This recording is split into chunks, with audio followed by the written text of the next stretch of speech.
Hello good morning friends. तो आज हम लेकर आ गए आपके सामने अपनी तीसरी क्लास। ठीक है, जैसा कि हमने पिछली क्लास में पढ़ा था कि एक पासे को फेंकने पर हमारे पास क्या क्या संभावनाएं बनती है और उनकी क्या क्या प्रायिकताएं होती है, क्या क्या प्रोबेबिलिटी होती है अगर एक पासे को जब हम उछालते हैं। आज हमारे सामने आज हम करेंगे दो पासे वाले, और आपकी जो 10th क्लास तक की जो लेवल है उसमें आपको केवल दो पासे तक ही प्रश्न पूछेगा, इससे आगे नहीं पूछेगा। अब देखो, जब हम एक पासे को तब जब हम फेंकते हैं तो हमारे पास कितने कुल परिणाम बनते हैं? 6, या तो 1 2 3 4 5 6 कुछ भी आ सकता है। लेकिन सपोज करो हमने दो पासों को फेंक दिया, या हम कह सकते हैं कि एक पासे को दो बार फेंका। अब जरूर थोड़ी हर किसी के पास दो पासे हो, ऐसा भी हो सकता है किसी के पास एक ही पासा हो, उसने दो बार फेंका हो। तो या तो दो पासों को एक बार फेंक लो या एक पासों को दो बार फेंक लो, बात एक ही है। ठीक है, अब यहां पर हमारे पास कितने संभावनाएं होगी, कुल परिणाम कितने बनेंगे, तो पहले तो हमें वो पता हो कि कुल परिणाम कितने होंगे। तो देखो, इसका एक मैं आपको सिंपल सा फॉर्मूला बता देता हूं। अब लॉजिक पर मत जाना क्योंकि लॉजिक आपके पूछेगा भी नहीं, बट मैं आपको एक सिंपल सा फॉर्मूला बता देता हूं कि जब पासे को फेंका जाता है, n बार पासे को फेंकने पर कुल परिणामों की जो संख्या होती है वो क्या होती है? पासे को फेंकने पर 6 की पावर n। n क्या है? पासे की संख्या, पासे को कितनी बार फेंका गया है। n क्या है यहां पर? पासे को फेंकने की संख्या, कि पासे को कितनी बार उछाला गया। अब देखो, जब हमने पासे को दो बार फेंकते हैं तो यहां क्या आएगा? 6 की पावर 2, मतलब टोटल परिणाम कितने बनेंगे? 36 बनेंगे। ये बात तो हमको पता चलेगी कि भैया कुल परिणाम तो 36 बनेंगे, लेकिन अब वो बनेंगे कौन कौन से? उसके लिए देखो, मैंने यहां पर सारे के सारे मैंने यहां पर जब पासे को दो बार फेंका जाता है तो क्या क्या पॉसिबिलिटी हो सकती है, क्या क्या संभावनाएं हो सकती है, वो मैंने यहां तुमको बताई है। देखो, सपोज करो आपने पहली बार पासे को फेंका, दो बार फेंका, तो पहले वाले पासे पर भी एक आ जाए, दूसरे वाले पर भी एक आ जाए। हो सकता है, बिल्कुल हो सकता है। हो सकता है पहले वाले पर एक आ जाए, दूसरे वाले पर दो आ जाए। हो सकता है, बिल्कुल हो सकता है। हो सकता है पहले वाले पर एक आए, दूसरे वाले पर 3 आ जाए। पहले वाले पर एक आए, दूसरे वाले पर 4 आ जाए। ऐसे ही हो सकता है कि पहले वाले को तुमने उछाला तो पहले वाले पर तो 6 आ गया, दूसरे वाले पर 1 आ गया। हो सकता है, पॉसिबिलिटी मतलब कुछ भी आ सकता है। लेकिन जो भी संभावनाएं बनेगी वो ये जो 36 आपके पास पॉसिबिलिटीज बनी है, देख लो आप, 1 2 3 4 5 6, ऐसी ये 6 लाइनें, छकना 36। मतलब आपके पास जितनी भी संभावनाएं बनेगी वो इनसे आगे कोई भी संभावना नहीं होगी। मतलब जितनी भी पॉसिबिलिटीज होगी वो 36 में से ही होगी। जो भी जब भी आप दो पासों को फेंकोगे तो इन्हीं के बीच में से कोई ना कोई संभावना बन करके आएगी। ऐसा नहीं होगा इनसे भी कोई अलग आ जाए, हो ही नहीं सकता, चाहे आप बना के देख लेना। अब देखो, ये हमारे पास 36 की 36 संभावनाएं है। अब आपसे यहां पर क्वेश्चन पूछा जाएगा। क्वेश्चन कैसे पूछा जाएगा आपसे? देखो, अब यहां पर हम करेंगे। ठीक है, ये है हमारे सामने पहला प्रश्न। ये है, जब पासे को दो बार उछाला जाता है तो दोनों पासों पर जो भी संख्या आई है उन अंकों का योग 5 हो, इस बात की कितनी प्रायिकता है? कहने का मतलब क्या है कि हमने भाई पासे को उछाला, या तो हो सकता है हमने पहली बार पासे को उछाला, उस पर कोई अंक आ गया, सपोज करो उस पर 1 आ गया। हमने दूसरी बार पासे को उछाला, सपोज करो उस पर 5 आ गया। तो ये कहने का मतलब है कि जब आप दो पासों को उछालते हो तो उन पर जो भी अंक आएंगे उनका योग 5 होगा। इस बात की कितनी प्रायिकता है? तो यहां से आप देखो, इन संभावना में से कौन कौन सी संभावना है जिनका योग 5 आ रहा है। अगर आप पहली बार उछालते हो, पहले पर एक आता, दूसरे पे एक आता, तो इनका योग कितना हुआ? 2। पहले पर एक आया, दूसरे पर 2 आया, कितना योग हुआ? 3। तो ये भी इसमें काउंट नहीं होगा। पहले पर एक आया, दूसरे पर 3 आया, 3 और 1 4, तो ये भी काउंट नहीं है, क्योंकि हमें तो चाहिए 5 होना चाहिए योग। देखो, पहले पर 1 आ जाए और दूसरे पर कितना आ जाए? 4 आ जाए, तो भाई बन सकती है बात, बिल्कुल बात बन सकती है। अगर जैसे पहले पासे को हमने फेंका, उस पर 1 आ गया और दूसरे पर कितना आ जाए? 4 आ जाए, तो इनका जो योग है वो कितना हो जाएगा? 1 + 4 5 हो जाएगा। मतलब, और हमें चाहिए भी क्या? हमें चाहिए भी 5। तो देखो, एक तो ये वाली संभावना इसमें बन सकती है, बिल्कुल। एक इसमें देखो, यहां पर देखो, तुम पहले पर 2 आ जाए और दूसरे पर 3 आ जाए, एक ये भी बन सकती है। मतलब अगर मैं देखूं तो आप देखो, ये जितनी भी जो संभावनाएं है इनको मैं एक आपको एक बॉक्स बना देता हूं ताकि आपके लिए इजी हो जाए।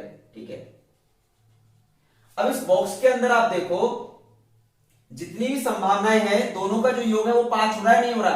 पहली पर 1 आया, दूसरी पर 4 आया, 1 + 4 5। पहली पर 2 आया, दूसरी पर 3 आया, 2 + 3 5। पहली पर 3 आए दूसरी पर 5 आ जाए, 3 + 2 5, पहली पर 4 आ जाए दूसरी पर 1 आ जाए, 4 और 1 5। इनके अलावा कोई सी भी पॉसिबिलिटीज में, कोई सी भी उसमें आप बताओ मेरे को योग करके 5 आ रहा है क्या? नहीं आ रहा है, किसी में भी नहीं आ रहा है। केवल 1 2 3 4, 1 2 3 4, केवल 4 ही संभावना, 4 ही पॉसिबिलिटीज ऐसी है, 4 ही परिणाम ऐसे हैं जिनमें कि दोनों पासों के अंकों का योग कितना होता है? 5। तो हमारा प्रायिकता का जो हमारा सूत्र होता है अनुकूल परिणाम बटे कुल परिणाम, तो कुल परिणामों की संख्या तो हमारे पास कितनी है? 36। तो ये तो हमेशा 36 ही रहेगी। अब अनुकूल परिणाम अंकों का योग 5 हो, 1 2 3 4, केवल 4 पॉसिबिलिटी है, तो 4 बटे 36, तो कितना हो जाएगा? 4 से 1 कट जाएगा, 9 बार, 1 बटे 9। अब ऐसे ही दूसरा सवाल है हमारा, अंकों का योग 8 हो, इस बात की कितनी प्रायिकता है? तो देखो अंकों का योग 8 हो, ऐसे हमको सेम देखना है, जैसे 1 + 1 कितना हुआ हमारा? 2 हुआ। तो ऐसे ही हमें होना चाहिए कि अंकों का योग 8 हो जाए। इस लाइन को देखो, अगर पहले पर 1 आ जाए दूसरे पर 6 आ जाए तो कितना होता है? 1 + 6 7, तो नहीं हुआ। इस लाइन में मतलब कोई भी नहीं होगा। जैसे दूसरे में देखो, अगर पहले पासे पर 2 आ जाता है और दूसरे पासे पर कितना आ जाता है? 6 आ जाता है, तो 6 + 2 अंकों का योग कितना हो गया? 8। ऐसे इस लाइन में देखो, पहले पर 3 आ जाए दूसरे पर 5 आ जाए, तो ऐसे में जो जो 8 आने वाले हैं ना उनको मैं थोड़ा सा अंडरलाइन कर देता हूं ताकि आपको पता चल जाए। ठीक है, देखो इन सबको आप देखो एक बार, ये देखो पहले पर 3 आ जाए दूसरे पर 5 आ जाए, पहले पर 4 दूसरे पर 4 तो भी 8 हो जाता है, पहले पर 5 दूसरे पर 3 तो भी 8, पहले पर 6 दूसरे पर 2 तो भी कितना हो गया? 8। तो ऐसे टोटल हमारे पास अंकों का योग 8 हो जाए, इसकी कितनी संभावनाएं बनती है? 1 2 3 4 5। तो अंकों का योग 8 हो, इसकी प्रायिकता कितनी हो जाएगी? अनुकूल परिणाम कितने हमारे पास? 5, और कुल परिणाम तो 6 है ये हमारे पास, तो कितना हो गया? 5 बटे 36। तीसरा सवाल देखो, अंकों का योग सम हो, अंकों का योग कितना होना चाहिए? एक सम संख्या होनी चाहिए। जब दोनों पासों पर जो भी अंक आते हैं अगर उनको हम जोड़े तो क्या हमें एक सम संख्या मिल जाए, और सम संख्या हम जानते हैं क्या होती है? 2 4 6 8 10 12।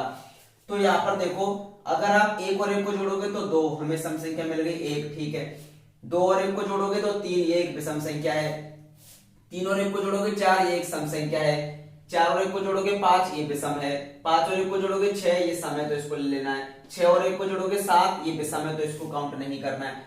तो हम देखें तो पहली बार लाइन में हमें 3 संख्याएं मिलती है जिनको जोड़ने पर सम प्राप्त होता है। एक तो ये, एक ये, और एक और 5। ऐसे हमें 3 इससे प्राप्त होगी, 3 इसमें मिलेगी, 3 इसमें, और 3 इसमें, 3 इसमें।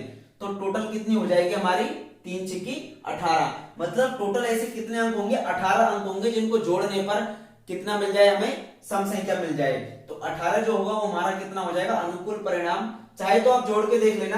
देखो जैसे इस बार लाइन में देखो, हमें 3 ही ऐसी संभावनाएं मिलेगी जिनको जोड़ने पर कितना होगा?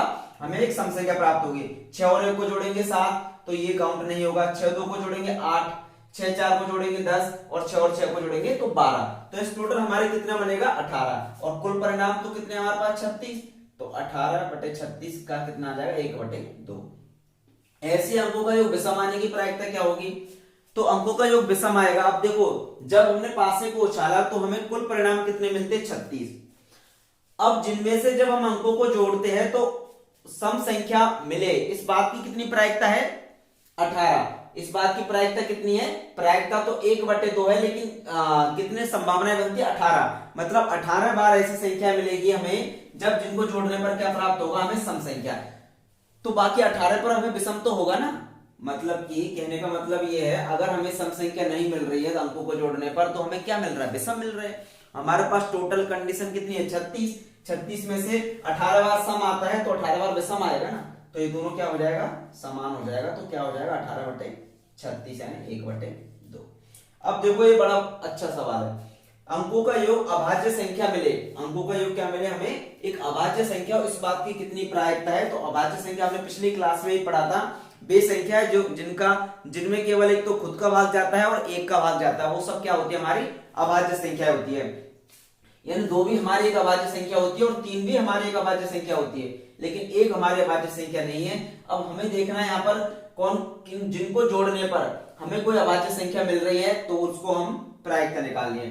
तो देखो एक तो हमारा हो जाएगा 1,2 3 1,1 2, इनको जोड़ने पर 2 आ रहा, 2 भी भाई एक अभाज्य संख्या है, और 1,2 1 + 2 यानी 3, ये भी एक अभाज्य संख्या है, 1 + 4 यानी 5, ये भी एक अभाज्य संख्या है। ऐसे टोटल जब आप काउंट करोगे तो 1 2 3 4 5 6 7 8 9 10 11 12 13 14, ऐसे जब आप टोटल काउंट करोगे तो आपको कितने मिलेंगे? कुल परिणाम 15, कुल अनुकूल परिणाम 15, और कुल परिणाम तो हमारे पास 36 है ही। इसको 3 से काट देंगे, 3 5 से 15 और 3 एकम 3 3 दूनी 6, 5/12। तो ये कुछ हमारे सवाल थे जो दो पासों के ऊपर बेस्ड थे, जब हम दो पासों को एक साथ उछाले। अब इनके ऊपर कुछ एक दो सवाल और है इसी के ऊपर, वो मैं आपको अभी जस्ट कराने वाला हूं, 2 मिनट रुको आप।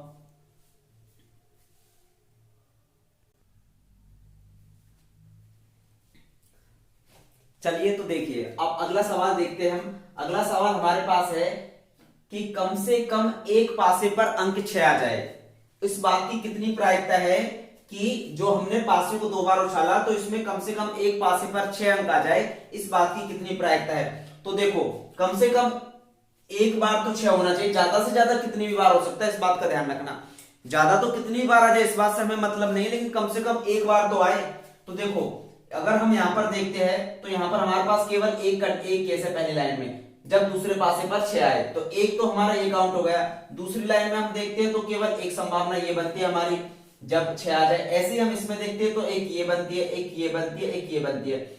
तो 1 2 3 4 5 6 संभावना तो हमारी ये बन गई, प्लस देखो पहले पासे पर है 6 6 आ रहा है, तो कितना 1 2 3 4 5 6 7 8 9 10 11, टोटल कितनी संभावनाएं बनती है जब कम से कम एक पासे पर तो 6 आ ही रहा है।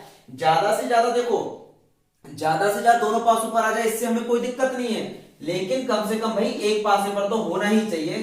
अब आप इन सारे केसों को देखो, इनमें कोई भी पासा ऐसा नहीं है जिसके ऊपर 6 हो, केवल इस लाइन को छोड़ करके। केवल इधर से हम इसको देखें, अगर हम इसको देखें तो केवल इन लाइन को छोड़ करके कोई भी पासा ऐसा नहीं है जिस पर 6 हो। तो टोटल केस कितने बन गए हमारे पास? 1 2 3 4 5 6 7 8 9 10 11। तो क्या हो जाएगा? कम से कम एक पासे पर जब अंक 6 हो, इस बात की क्या प्रायिकता हो जाएगी? अनुकूल परिणाम 11 और कुल परिणाम हमारे पास 36 है। ये हो गया। दूसरा सवाल देखो आप, दूसरा सवाल देखो, जब अंकों का गुणनफल कितना हो? 12 हो। जब हम पासों को उछाले तो जो उन पर अंक आते हैं उन दोनों अंकों का गुणनफल कितना हो जाए? 12 हो जाए, इस बात की कितनी प्रायिकता है? अब आप यहां पर देखो कि कौन कौन सी संख्या को गुना करने पर 12 आ रहा है। तो हमें पता है पहले वाले में तो हम किसी को भी किसी से गुना कर लो 12 आ ही नहीं सकता। दूसरी वाली संख्या पर आप देखो, आप यहां देखो, अगर हम यहाँ पे गुना करते हैं किसको? इसको इससे गुना करते हैं 6 दूनी 12, तो ये हमारा 12 आ जाएगा। हम इस वाले में देखते हैं 3 चौके 12, तो हमारा क्या आ जाएगा? 12 आ जाएगा। एक तो 6 दूनी 12, ये हमारा केस हो गया। एक ये हो गया हमारे पास में, एक ये हो गया हमारे पास में, ठीक है। देखो इनको हम ऐसे 4 दिया 12, एक हमारे पास में 6 दूनी 12। कितनी संभावनाएं बनती है हमारे पास में? एक 6 दूनी 12, एक बनता है हमारे पास 4 दिया 12, एक बनता है हमारे पास 3 चौके 12, एक बनता है हमारे पास 2 छक्की 12। मतलब 4 हमारे पास कुल अनुकूल परिणाम बनते हैं इस बात के कि जब हम दो संख्याओं को गुना करें तो कितना आ जाए? तो 12 आ जाए गुणनफल। तो कितने होगा अनुकूल परिणाम? 4 बटे कुल परिणाम हमारे पास 36 है ही। 4 से हम 36 को काट देंगे, कितनी बार कटेगा? 4 नाम 36, 9 बार, ठीक है। ऐसे ही देखो, जब अंकों का गुणनफल कितना आ जाए? 6 आ जाए, इस बात की कितनी प्रायिकता है? जब भाई अंकों का गुणनफल कितना आ जाए? 6 आ जाए। अब देखो आप 6 यहाँ पर किस में आ सकता है? पहले वाले में ये आ गया, जब एक को 6 से गुना करेंगे तो 6 आ जाएगा। एक तो एक केस ये बन गया, एक 3 दूनी 6 यहाँ पर बन गया हमारे पास में, तो 1 2, एक तीसरी लाइन में देखो 3 दूनी 6, ये 2 3 6 और एक 3 दूनी 6, तो 1 2 3 ये बन गया। अब आप देखो, और किसी भी लाइन में एक ये रहा आपके पास में 6 कम 6, तो कितना बन गया? 4 केस बन गया हमारे पास, 1 2 3 और 4, ठीक है। तो ये भी क्या हो जाएगा हमारे पास? 4 बटे 36, तो कितना आ जाएगा? 1 बटे 9। अब देखो, जब अंकों का योगफल 18 हो, जब अंकों का योगफल कितना आ जाए? 18 आ जाए, इस बात की कितनी प्रायिकता है? अब भाई तुम मेरे को बताओ, जोड़ के देखो, यहां पर पहले पर मान लो 1 आ जाता है, दूसरे पर 6 आ जाता है, तो कितना होता है अधिकतम 7 हो जाता है। आप यहां पर कोई सा भी अंक उठा के देख लो, अगर मान लो पहले पर भी अधिकतम कितना अंक आ सकता है, एक पासे में कितने अंक होते, 6 अंक होते। मैं मान लेता हूं भाई पहले पर भी 6 आ गया मेरा और दूसरे पर भी मेरा 6 आ गया, तो भी देखो 6 और 6 को हम जोड़ेंगे तो कितना होता है, 12 होता है। मतलब कि, और जबकि हमसे पूछ क्या रहा है कि 18 कि अंकों का योगफल क्या हो जाए, 18 हो जाए, इस बात की प्रायिकता बताओ। तो इस पूरे 36 जितने भी हमारे संभावित मान है, इनमें से कोई सा भी मान ऐसा नहीं है कि दो अंकों को हम जोड़े और हमारे पास कितना आ जाए, 18 आ जाए। चाहे तो आप जोड़ के देख लो, मतलब कि इस बात की कितनी संभावना है, 0 है। एक भी केस नहीं बन रहा, तो 0/36 और 0 में हम किसी का भाग देंगे तो क्या आएगा, 0। ये आपके हो गए पासे से जुड़े हुए सारे सवाल। इससे बाहर पासे से आपसे कुछ नहीं पूछेगा। जितने भी हमने क्वेश्चंस करे हैं, पिछली क्लास में हमने करा था एक पासे वाला, आज हमने कर लिया 2 पासे वाला, तो आपकी क्लास में इससे ज्यादा कुछ भी नहीं पूछेगा। बस आप इसका रिवीजन कर लेना, ठीक है, और इससे बाहर कुछ भी नहीं आएगा पासे से। अब अगली बार जब हम पढ़ेंगे नेक्स्ट क्लास में, तो हम पढ़ेंगे गेंदे निकालना, थैले में से गेंदे निकालना। बस आप अगर यहां से देखो, आपसे एक क्वेश्चन पूछ सकता है 1 नंबर का कि एक पासे को अगर 3 बार उछाला जाए या 3 पासों को एक साथ उछाला जाए तो कुल परिणामों की संख्या क्या होगी। तो ये मैंने आपको एक सूत्र लिखा दिया है। अगर हमें पासे को उछालने पर कुल परिणामों की संख्या निकालनी है तो 6 की पावर n, जहां n क्या है, पासे को फेंकने की संख्या या पासों की संख्या, ठीक है। तो यहां से आप निकाल सकते हो। बाकी आज का सेशन कैसे लगा कमेंट करके बताओ, और अगर वीडियो अच्छी लगी तो लाइक करो, शेयर करो अपने दोस्तों के साथ, और चैनल को सब्सक्राइब करो। Thank you.